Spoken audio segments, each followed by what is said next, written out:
trabajamos lavando botellas, etiquetando y poniéndole el corcho, todo de forma manual. El lavado de botella era con eso. Y después el corcho se entraba con esas máquinas que se ponían ahí. ¡Pum! Y bueno, y así ayudábamos a la familia. Era un grupo familiar, trabajaban unas 15 o 20 personas. Y ahí aprendimos mucho, aprendimos desde manejar camiones dentro del establecimiento, ya con 10, 12 años estábamos manejando los camioncitos adentro, no salíamos, pero bueno, nos divertíamos. Y cuando venía la vendimia, que es la cosecha, venían los camiones con el fruto, con la uva, y nos tiraban ahí adentro del hangar a jugar. Éramos 20, 30 mitad ahí, todos saltando, jugando para pisar la uva. Entonces, por eso era uno de los métodos para poder triturar la uva, que después pasaba a otro sistema, pero nosotros le hacemos la primer molienda le hacemos. Así que nos divertíamos, ¿no? Por supuesto nos seguían todas las abejas y las abejas que habían en la zona, porque está todo dulce, eso es muy dulce, el mosto, ¿no? Así que esas son experiencias que uno conserva de niño, ¿no? Para hacer un vino hace falta tener una buena tierra, un buen trabajo cultural, o sea, un esmero para conseguir una buena uva. Desde luego en la zona, por ejemplo, en San Juan, depende también, hay que tener muy buena agua. El agua es fundamental. El sistema hidráulico es fundamental para tener una buena cosecha, ¿no? Digamos que es una zona de San Juan, son muy desérticas, son valles pero muy secos. Fíjese que el régimen de agua que hay en la zona, antes era de 220 milímetros al año, lo que acá puede llover en un día o 2 días, allá llueve en un año.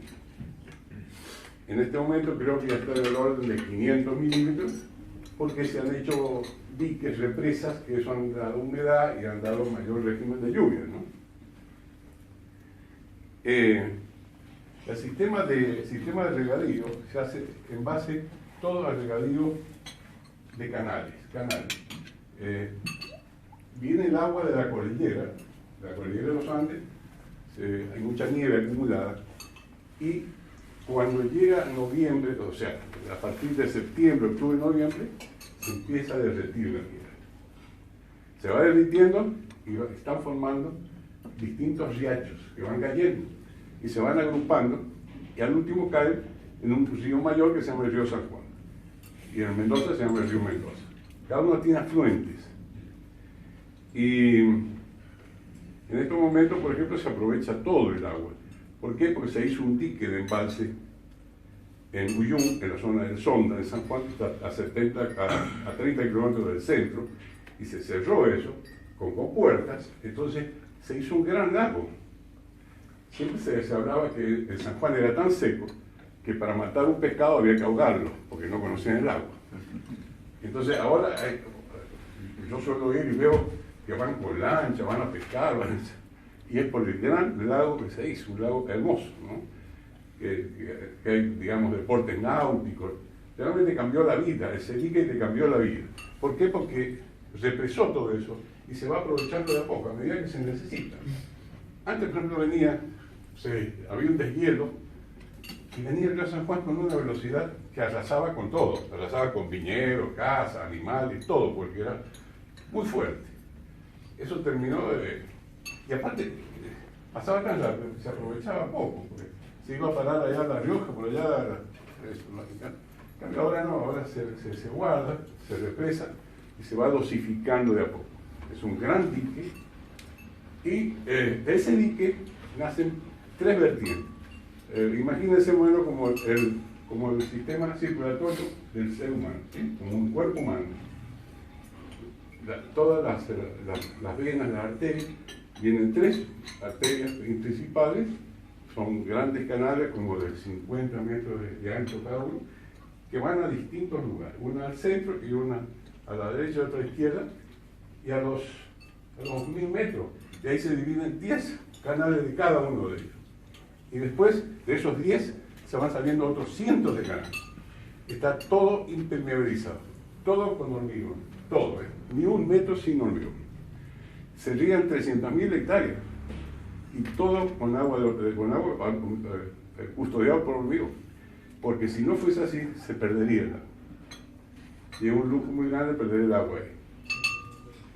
Entonces, son cunetas, por ejemplo, las propiedades son cunetas más o menos 80 centímetros de ancho por 40 de profundidad, que va el agua por ahí. Y entra en las propiedades, en los viñedos, a través de un sistema del departamento de hidráulica que controla eso. Te da vos, por ejemplo, cuando tenés tanta hectárea, te calcule que si usted tiene riego 48 horas de agua. Y viene el celador, el que maneja eso, en la entrada de tu viñedo, saca el candado de la compuerta y hay varios que tienen también otros derechos. Entonces, te pones el candado, te abre y vos tenés que aprovechar 48 horas para regar todo. Por supuesto, el día que se riega una propiedad, no duerme nadie. Pues se necesita, adentro de los viñedos, hay también muchas compuertas que abrir. Por ejemplo, la propiedad que nosotros teníamos, Blanca la conoce muy bien, tenía cuatro personas que estaban constantemente regando. Y no dormían, 48 horas sin dormir. Y hasta que llegaba la hora, te venía el celador de hidráulica, te cerraba la compuerta, hasta acá se acabó. Y durante el año no es tanto problema. El problema es en diciembre, noviembre, donde hace mucho calor y se deshidrata mucho la planta. Entonces ahí sí que, bueno, y entra el agua y cubre, casi así cubre todo el viñedo. Y eso en 48 horas desaparece, porque absorbe todo eso, ¿no? Lo importante es que llegue a la raíz de la planta, no tanto a la tierra, a la raíz. Bueno, preparar la tierra hay que hacer, normalmente se hacen trabajos culturales, ¿sí? Después de una cosecha, viene la poda. Es esta época más o menos, mayo, junio, se tienen que podar.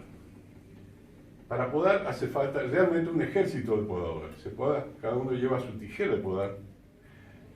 En el caso, la propiedad nuestra era una propiedad de 48 hectáreas, entraban 40 personas a trabajar.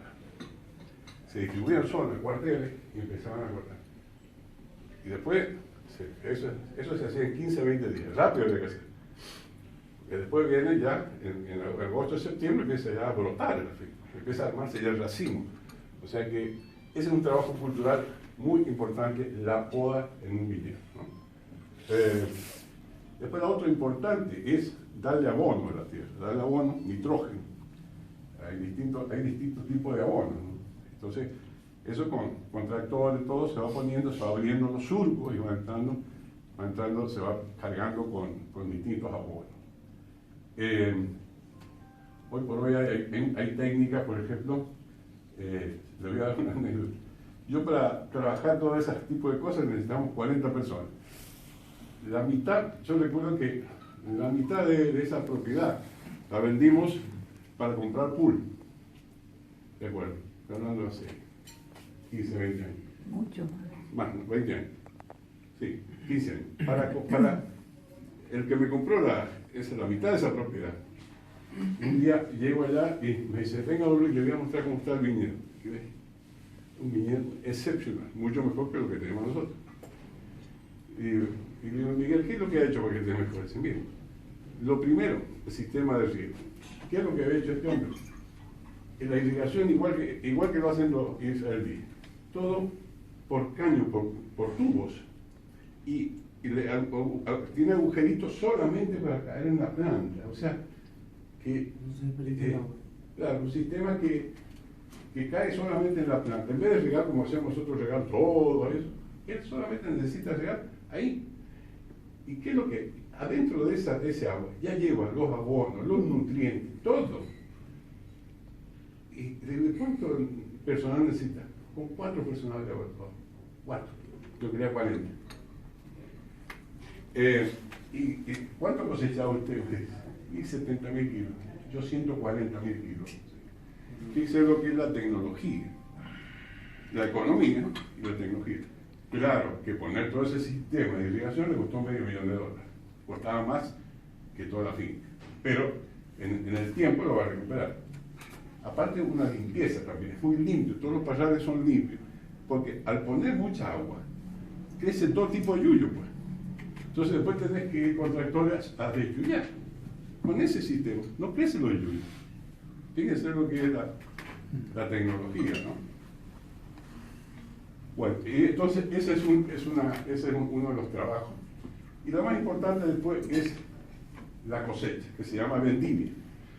La vendimia es algo fabuloso, muy esperado, porque toda la gente espera que lleguen los frutos, que maduren, para empezar a cosechar y llevar a las bodegas para hacer el vino. Una cosa muy típica. ¿Y cuándo es el momento de empezar una vendimia? Cuando los granos de esas uvas adquieren cierta graduación alcohólica.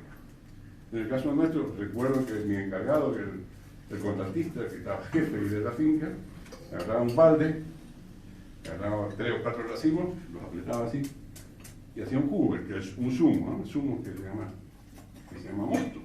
Y él agarraba, tenía un alcohómetro, metía ahí, y ahí salía la cantidad de alcohol que tenía ese pajar. Generalmente se debe cosechar cuando tenga alrededor de 11 a 12 grados máximo. 12 grados máximo. Es el momento justo para comenzar la cosecha. Ahora, nos ha pasado a nosotros que nos hemos demorado porque no conseguimos a veces, allá en ese momento todo el mundo cosecha, o sea, es muy difícil conseguir también cosechadores. Que vienen de todos lados, vienen del norte, del sur, todo para las cosechas típicas de la zona. Entonces, recuerdo que no conseguíamos, para cosechar eso necesitamos por lo menos 40, 50 personas. Y costaba conseguir, ¿no? Y recuerdo que se me fue el grado alcohólico, el grado a 15. 15 grados tenía la uva. Y una vez llegué a cosechar con 18. ¿Qué es lo que representa? Menos peso de la uva, o sea, menos precio. Porque al tener más grado alcohólico se apachanga, se pone más floja. Entonces pierde peso, pierde plata. ¿Y quién es el que gana? El que hace el vino. Le estoy regalando alcohol. Porque el sistema ya, o vos tenés tu propia bodega, donde vos haces tu propio vino, o le haces a una firma que compren el vino, que te compren la uva, como puede ser cualquiera de las marcas esta, ¿verdad?, que tenemos en el mercado. Vos vas a hacer un contrato previo, te comprometes a entregarle la uva. Pactas los precios, los sistemas de pago y todo. En San Juan llegaban a haber 1.500 bodegas. 1.500 bodegas. ¿Y por qué era eso? Porque resulta que yo, con la propiedad que teníamos nosotros, tenemos que tener una bodega. ¿Por qué? Porque vos al tener más de 500 o 300.000 kilos de uva, ya te conviene hacer tu propio vino. ¿Por qué? Porque haces tu propio vino, el del vecino, el del pariente, el del compadre, y te juntas así con 2 millones de kilos de uva y ganas vos, en vez de pagarle a alguien que te cobran el 20% por hacer el vino.